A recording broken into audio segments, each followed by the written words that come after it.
right from the story. Imagine a French woman, and her name is Sabine. And she's extremely happy because she got an assignment to work in the United States for 2 years, and she's moving from France to US to work in the big multinational company, and she's extremely happy about that, and she thinks that her career will be brilliant. And the few months later, after she moved to the United States, the author of this book called her boss, her American boss, just to find out how the things are going, how does she work, is everything is fine.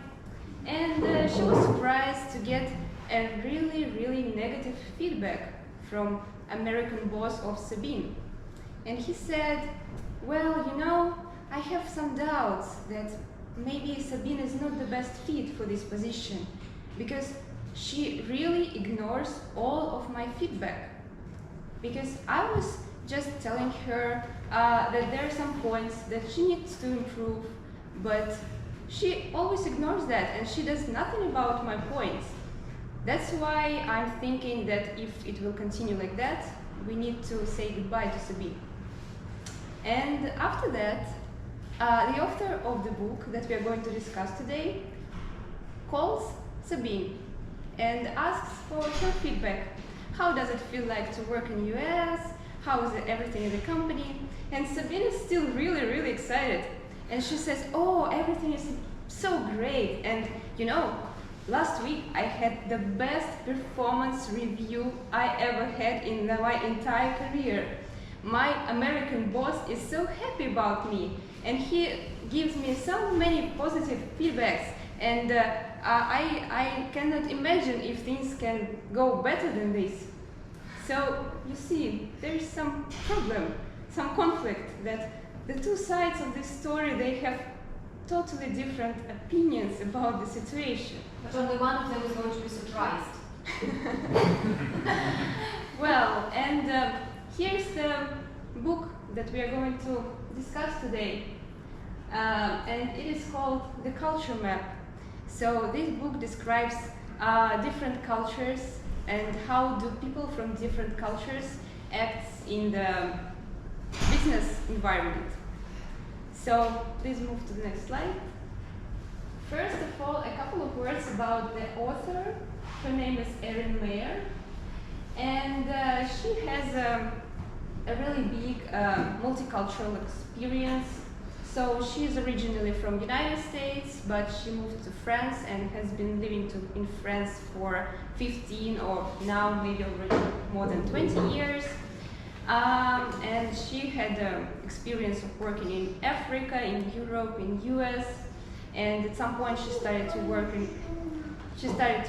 the famous European business school, and she focused on these cultural differences in the business world and how can managers manage these differences, how can they work with the multicultural teams, and how can they make this cooperation more successful and more efficient. So, and for that, she invented the concept which is called the culture map. So she offered 8 cultural dimensions. Each of them has 2 extremes, and we can put all the cultures to these scales, closer to one extreme or to another one, so that we will have this kind of a culture graphic or culture diagram of how does these cultures interact with each other. So we're going to look through some of these dimensions today a little bit closer. Some of them we will just get a short overview. But before we start, yes, the next one.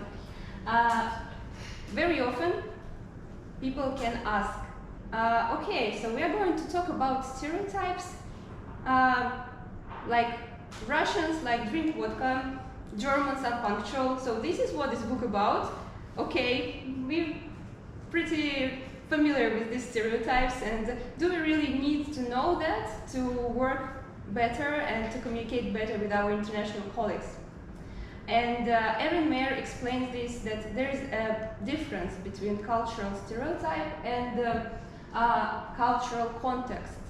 And if we treat a person like an individual and just delete his cultural background, at this point we just start to look at this person with our own perspective, with our own cultural lens, and put our own cultural background to this person. And forget that every person has their own. So that can lead to some kind of misunderstanding, misconceptions, and this book and this theory, it helps us just to see the bigger picture and to embrace the individuality of the person, but also have this cultural background. So if we move to the next one, you can see the example of the cultural mapping. So here are the information about few countries and their position on these dimension scales. So it can be different from scale to scale, from right to left, and so on. And what is really important about that? So this theory is not about putting the culture, the country on the map, and like, for example, this country is super punctual, this country is, I don't know, really about personal relationship. But what is really important, this is this relativity, how one country interacts with each other, and how do they position next to each other. So if we go to the next one, just one example. So once Erin asked the American team, so guys, how is it for you to work with the French colleagues? Do you like interacting with them? So how the process is going? And they started to complain, like, Erin, you know the French, and they are like so chaotic. They're not punctual at all. It is so difficult to follow them. So that was the review of Americans about French people. And then at some point Erin went to the Indian colleagues of the French team, and she asked Indians, so guys, how is it for you working with the French team? And they said, Erin, you know the French, and they are so structured and they're so boring, and it is so difficult to work with them because they just cannot step aside the plan, and totally nonsense. And then she told this story to the German audience, and Germans start to laugh, and they said, you know what, we complain about US people right in the exact the same words that US people complain about French. And they, like Germans, consider American people chaotic, not punctual, not structural. So how can it happen? And the explanation is on the next slide and on this graph about scheduling. So this is one of the dimensions. How can we measure the cultures? And you can see, like, the Germany is on the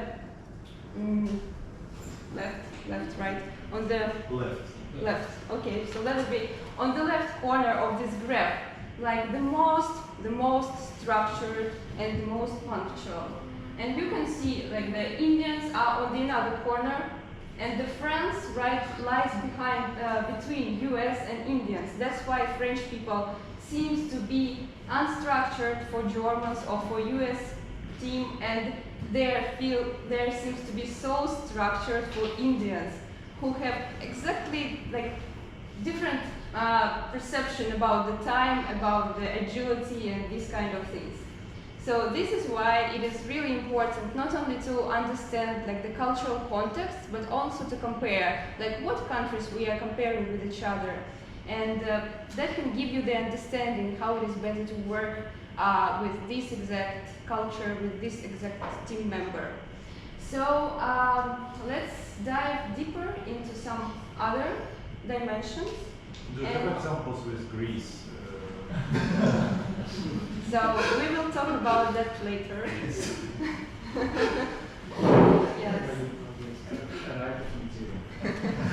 We will talk about that later, actually. Because unfortunately, on all the next graphs that we are going to see, the examples will be not about Greece, not yet. So, communication. What can we say about communication dimension? So, the graph lies between low context cultures and high context cultures. And the best example of the low context culture is United States.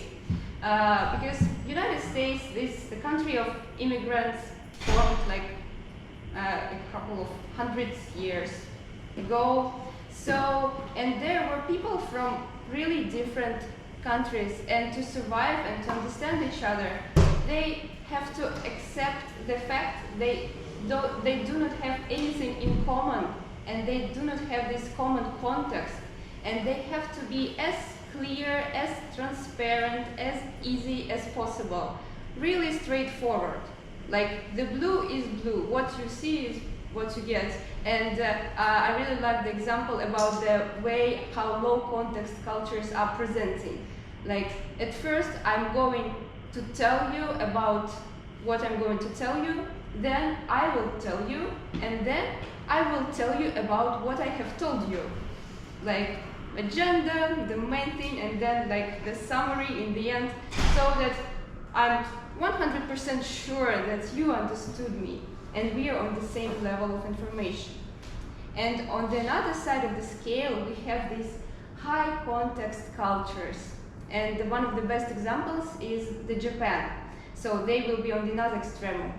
Because Japan was many years, and they lived together, and they have this common history, common context, which they can rely on when they talk to each other. That's why in the high context cultures, they like to have the double meaning. They like to read between the lines. They like when their messages are not that simple and transparent. And there's even an expression like you need to read the air, read the atmosphere to understand what is it about. Like the gestures, the facial expression, I don't know, the time of the year, everything can be important when you talk to a person of the high context culture. And also there was one example, for example, in Indian there is a word which means at the same time tomorrow and yesterday. So it's quite difficult to understand without the context. This is why there sometimes can be some kind of misunderstanding between these two types of culture. And for example, one example of experience of the German woman who started to work in the French company. And if you go to the next slide, you can see that the Germany is more low context, and the French culture is more on the high context level of the scale. And this German lady shared her experience that she was in the meeting with these French guys, and in the end, as usually, she was ready to do the recap, just to summarize what was discussed, what are the next action points, who is responsible for what, and she was just about to start the summary recap, but at this moment, the French manager just stood up and said, "Et voilà," and she was like, "Voilà what?"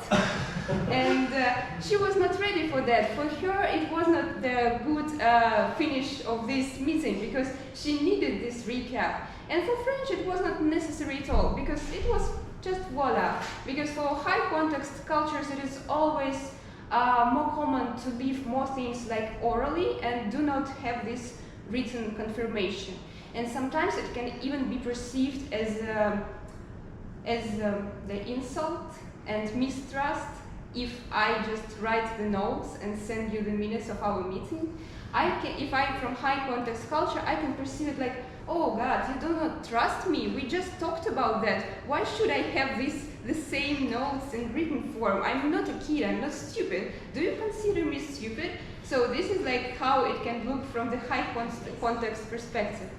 And at the same time, the low context cultures, they're like, oh, these people are hiding something. I cannot really understand what did they mean. And one more example, in the Chinese, in China, American manager was presenting something for his local employees.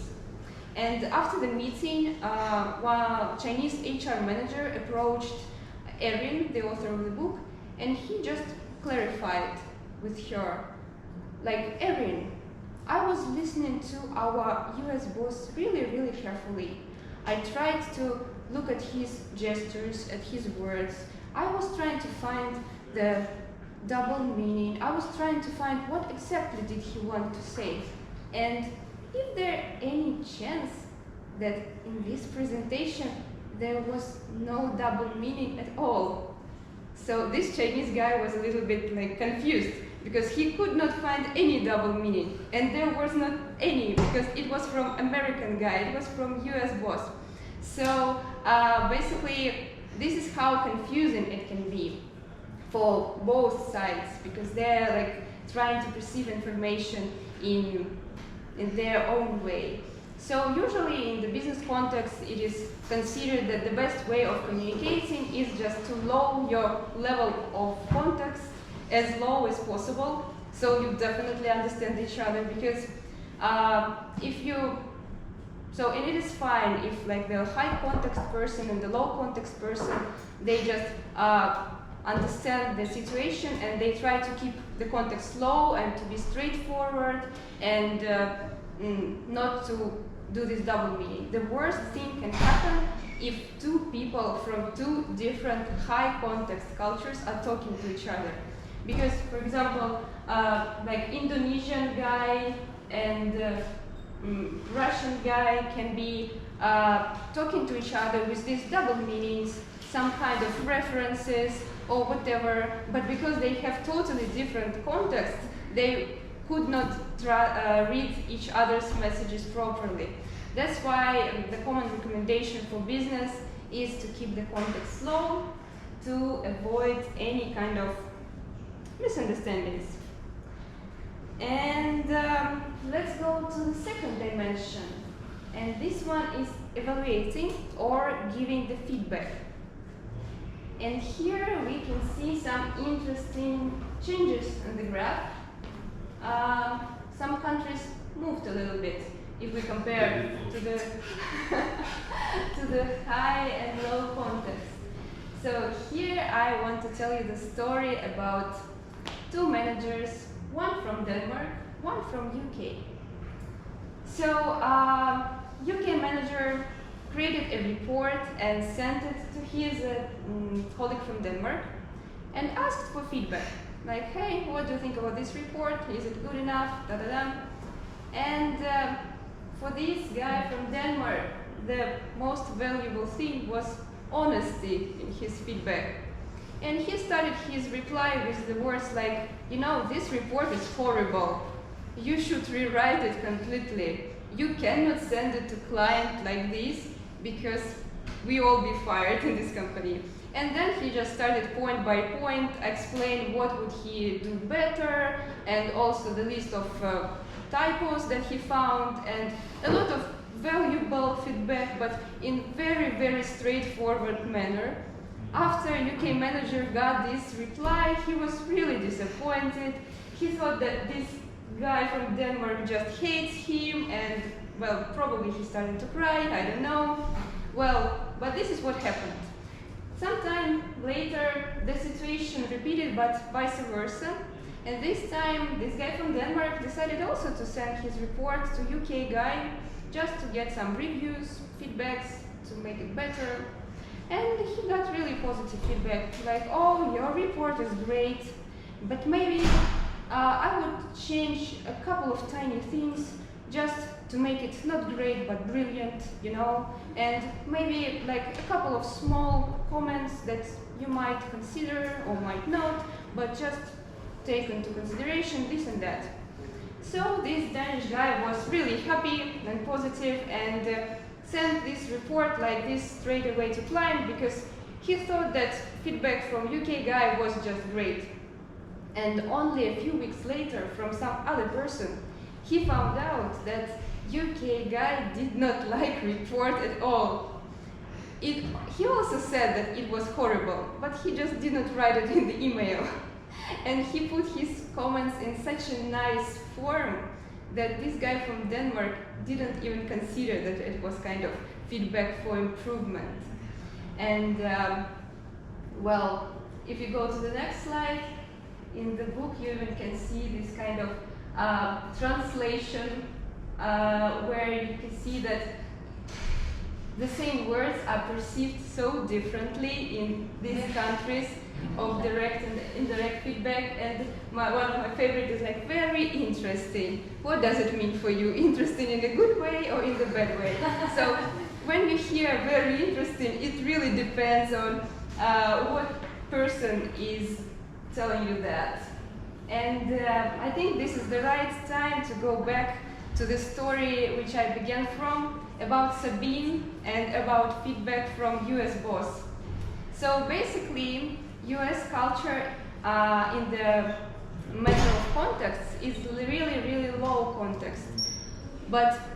And it works in all aspects, but not in the aspect of feedback.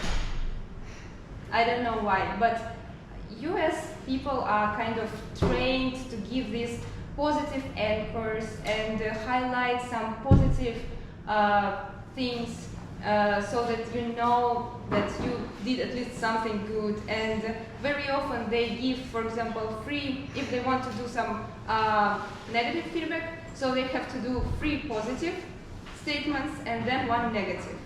And this is why this poor girl, Sabine, she just did not notice her positive feedback negative feedback, because this US boss was doing like 3 positive feedbacks and she was already so happy at this point.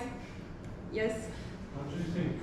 For example, if I work with Indians and I hear like positive feedback, can I just ask them to just tell me the truth? Will they tell me the truth, or they will still continue with their I think it depends on the level of your relationship, because what does it mean to tell me the truth? If you explain a little bit better, like for example, I don't know, if we go back, like at what scale the India is, like are they direct or indirect? Probably indirect, right? Yeah. So you can just explain that for me it is very important, the critics, and I'm eager that you can criticize me like whatever you want, so that you just give them some kind of green flag to do that. So maybe at this point they will be a little bit more confident in their critics. And one more important thing, so usually these direct negative feedback countries, they like to use upgraders to their feedback. Like, this is totally unacceptable.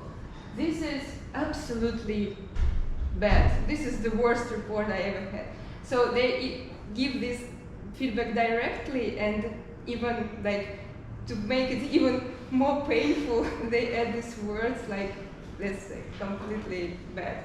And indirect negative feedback, so they're trying to do it soft and using a lot of this, like a little bit, maybe it's kind of not very good maybe, but maybe deep in their soul totally unacceptable, but they will never tell you in these words, something like that.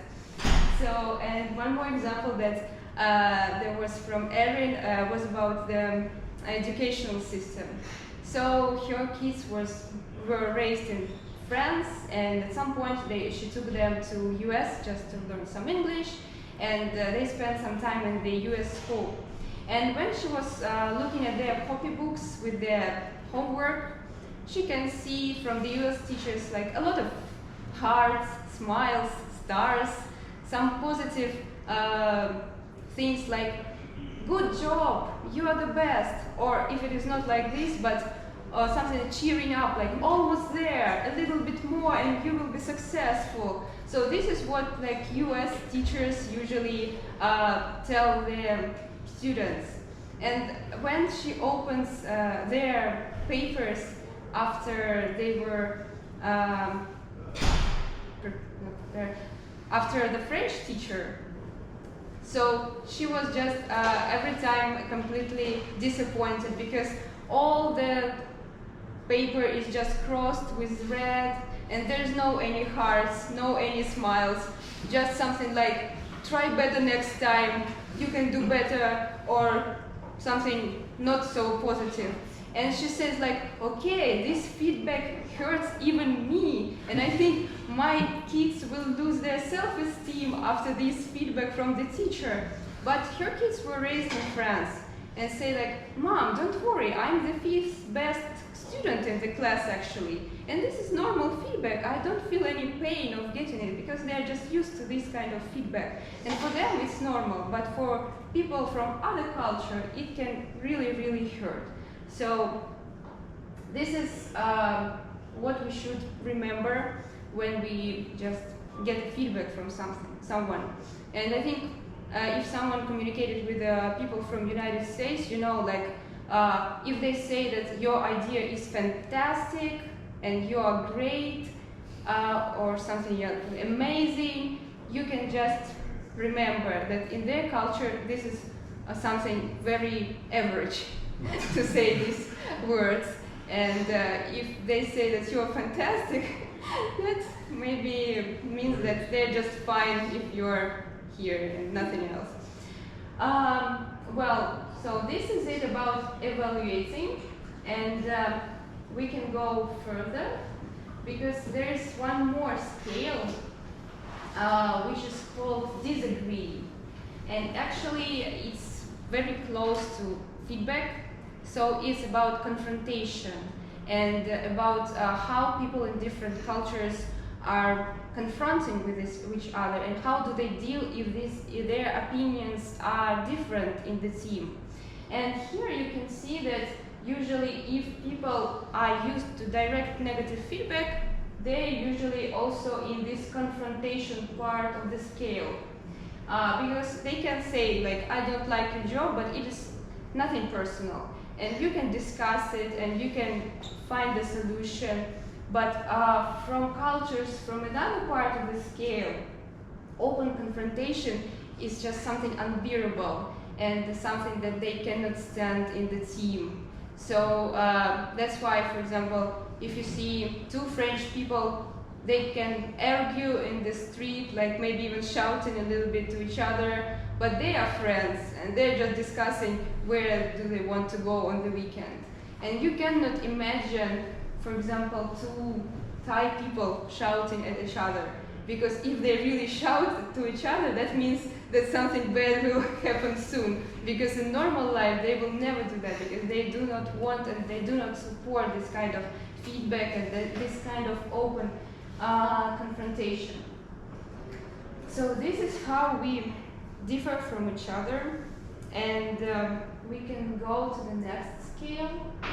So this one about persuading. How do we sell our ideas and how do we explain our ideas? Also in different ways. So some cultures stick to concept first approach, and some cultures stick to application first approach. So what does it mean? So I think Russian colleagues will now understand this example very well. If you remember your diploma, like your final work to graduate from university, how do we usually do this kind of work? At first, there is the long part about theory, copied and pasted from different books. Like 100 pages about theory. Like, okay, this guy said this, and this guy said this, and now this is the long theoretical compilation of everything that I know. And then maybe the tiny practice part, like 10 pages of the practice, where we apply this theory on the practice. This is how typical Russian diploma looks like. And for example, US, they usually prefer the case study method. So I'm not sure how do they do their diplomas, but I'm pretty sure that they really like this case study approach. And if you go to university or somewhere, you start with practice. So they're not big fans of theory. And if they want to persuade something, they start with practical examples. And they leave this theoretical thing somewhere behind. And sometimes they even did not approach it at all, because the practice part is enough for them. That's why the whole structure of presentation is really different. And it may be really important when you present something to your international colleagues, and you should keep in mind like what style of persuasion do they support, like what information do they wait from you. And if you start to explain the US colleagues something from the general concept and then maybe a little bit more concepts and a little bit more, so they will sleep at your meeting and they will never get to the point and they will consider you like not professional at all. But if you present the same thing to, for example, Germans, they would be quite happy because at this point we are quite the same and our perception of the methods of persuasion is also quite the same. So we will be here on the same page. So, well, this is what we can say about persuading. Let's go to the next one. The leadership. So the leadership style might be also very, very different. And here we can see this egalitarian and difficult word for me, hierarchical. And when we think about egalitarian, the first example that comes to my mind is some kind of Swedish politician who goes to the job by bike, or something very, very simple. So in these cultures, the leader usually do not differ from the team. So the leader dresses the same way, acts the same way, and there is no any kind of visual difference, because if there will be some, the team will consider him as not appropriate leader. Like, why do you want to stand out? You are one of us. You shouldn't stand out as a leader. You should lead, but be with us. This is the egalitarian approach. And on the other part of the scale, so these are the countries where all this differentiation is very important. When the boss has the biggest chair, his own office, the best everything, and no way, for example, that some kind of Russian boss would go to his office by public transport, only with his private driver or whatever, because in typical Russian culture, it will be like this. So hierarchy is very, very important. And in the book there was example about one guy from Denmark who was hired by some kind of Russian company, and he started to act like he used to act, like the boss, like I'm one of you guys, let's go have some beers after work or whatever. And the Russian team did not respect him at all, and they didn't want to follow his orders, and they were just thinking that, oh, you're so weak, how could you be the boss? You're not the right person to be the boss. And it took him some time to understand that in this country he should at least have some distance between him and his employees, so that they start to respect him. And here is also a very interesting thing that although, for example, our company, so we came from Russia, we have a Russian background, but I bet no one can say that in our company we have this strong hierarchy and our boss never was. Yes, and this is how we can see like international influence. So the influence, so the company was located in Russia, but our mindset regarding this point was not really Russian. So it was more to this egalitarian part of the scale. But if you go to typical Russian company, but that not might not too far from this Russian code. Well, it depends, but in general, yeah, like if we do this generalization. But we are quite close to Germany on the scale, anyway. Well, that means that Germans also sometimes respect this hierarchy. And I think it's only because we work in IT sphere, because otherwise it would be totally different side. So yeah, maybe it's not about the culture of like the country or the place, it's more the culture of the work, of the field. But anyway, this is how it may be different. And well, one more thing, of course, when we assume all these scales, that's the average. That's always the average. And we assume that there are people who give indirect feedback, but they were born in direct feedback culture or something like that. Of course, that could happen. So this is more like the general things. So what other scales do we have left? Let's move forward. So here we have two types, consensual and top-down. So top-down, if like the boss told you, you did that. And consensual, when you just come all together and you decide and you discuss a little bit more, and then you have to find these consequences and like decide something together. So you can see that how the countries are located on this scale. But what is interesting, so if we go back for a moment to the previous one, you can see US and Germany. So US is more egalitarian, Germany is more hierarchical. So, and US can be considered like, okay, we are more about freedom and these kind of things. But if you go to the next one, in decision-making process, US is more tough and they prefer to go top-down with the decisions, and Germans like to discuss. And there, how they blame each other, like, oh, you have a democracy, but when it comes to decisions, your boss just tells you to do this and that, and this is it. And how can you be the democratic country with this approach? And Americans say like, okay, but you have this hierarchy, and you can just send the message, I don't know, to the boss of your boss directly. So this is how it can be different. So it seems that this should come together, decision making and the leadership style, but for some reason it is not. Let's go to the next one. Trust. So here we see how cultures are different when it comes to the gaining of trust and how do we develop our business relationship.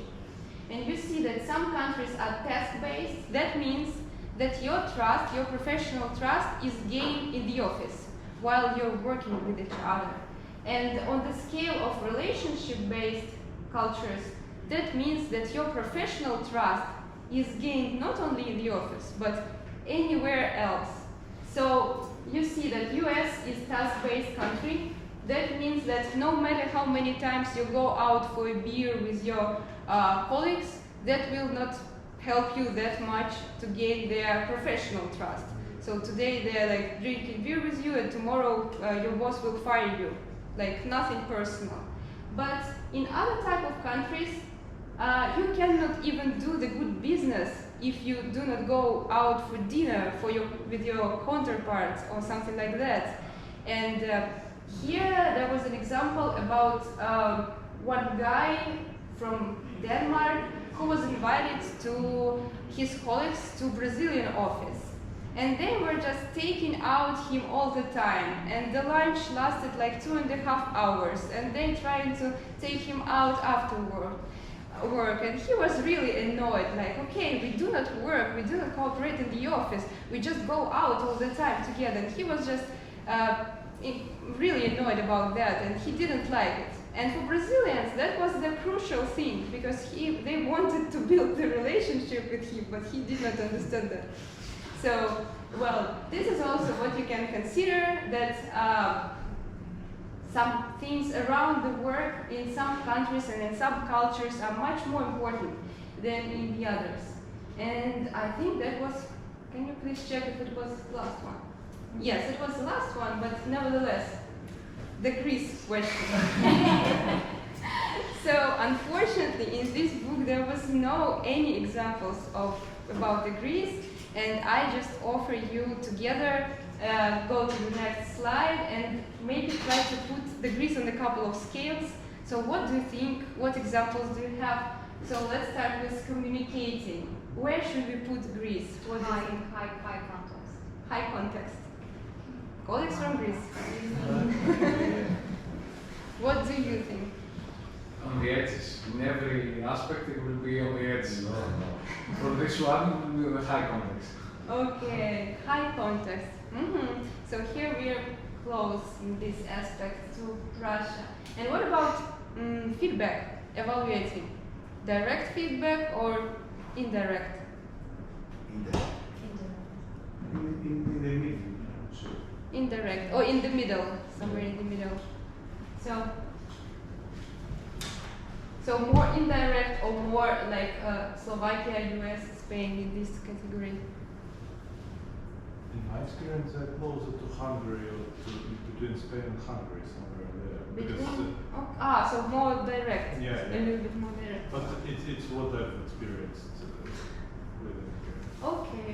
Okay. So, and let's move on and have two more exercises. What about leadership?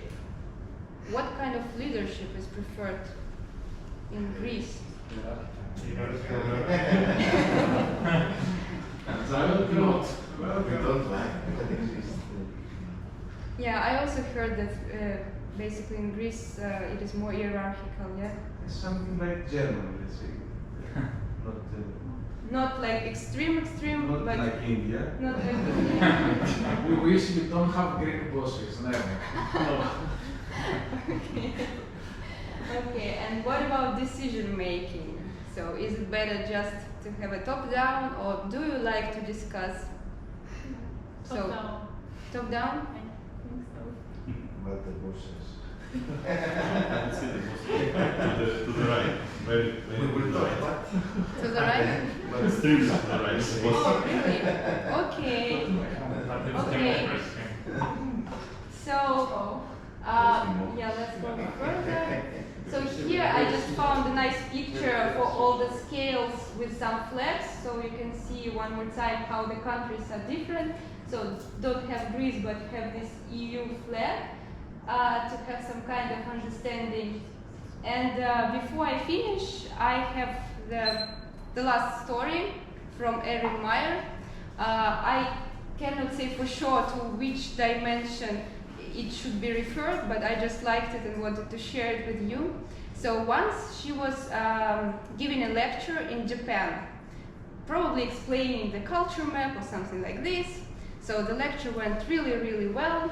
And in the end she asked, so thank you for listening to me. Do you have any questions?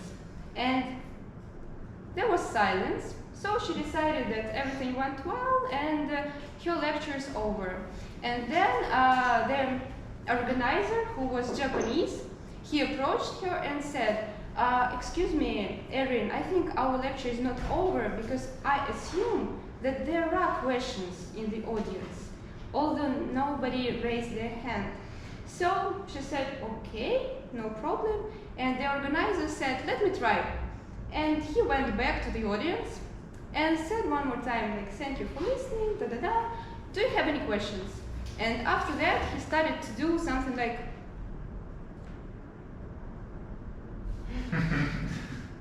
and then inviting one person to ask a question. And Erin was so surprised. This person didn't give any sign, didn't raise the hand, nothing. But this person had a question, and the question was really important. So this person said, oh, thank you, and asked a question, they had a discussion, and then the situation continued once again. So this guy started to scan the audience like, and then again, the person, without any sign of the question in his mind, he said, oh, thank you, yes, I have a question. And then they continued discussion. So Erin was shocked. What happened? What happened? How did he know that these people knew they had a question? And he said, oh, I just checked the brightness of their eyes. Then she was shocked even more, like, what? The brightness of their eyes? And then he explained a little bit better. So usually in Japanese culture, people try to avoid the direct eye contact. So when you ask if you have any questions, so if you look at the person will look somewhere else. And if this person just looks at you directly, and you can probably see how bright his eyes are, And you need to give some kind of tiny invitation, like please go on, I'm listening to your question, I'm ready to that. And only after this, in this culture, the Japanese person will be comfortable to ask the question. So this is just one more story, how important to perceive people not only with your own cultural lens, but a little bit wider, so to realize how different we are. So thank you, and I hope I don't have to scan you like that, and you will be more comfortable to ask me any questions if you have. Thank you.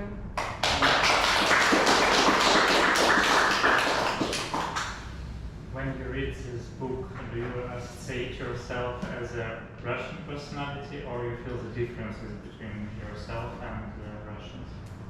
Yeah, for sure I associated myself with Russian person, but for me I felt that in some points I'm a little bit different, because for example I hate to give direct feedback. So here I'm more like Americans and try to sweeten up things. So here I'm like a little bit different. But in general, yes.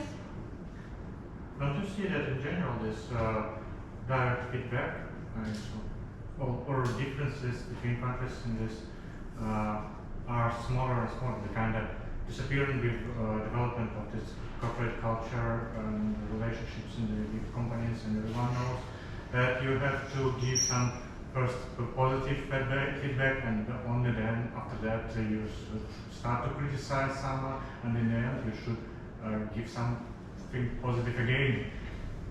Well, yeah, there's like some business rules and some methods, like the sandwich method that everybody knows. Yeah, but I think in general, even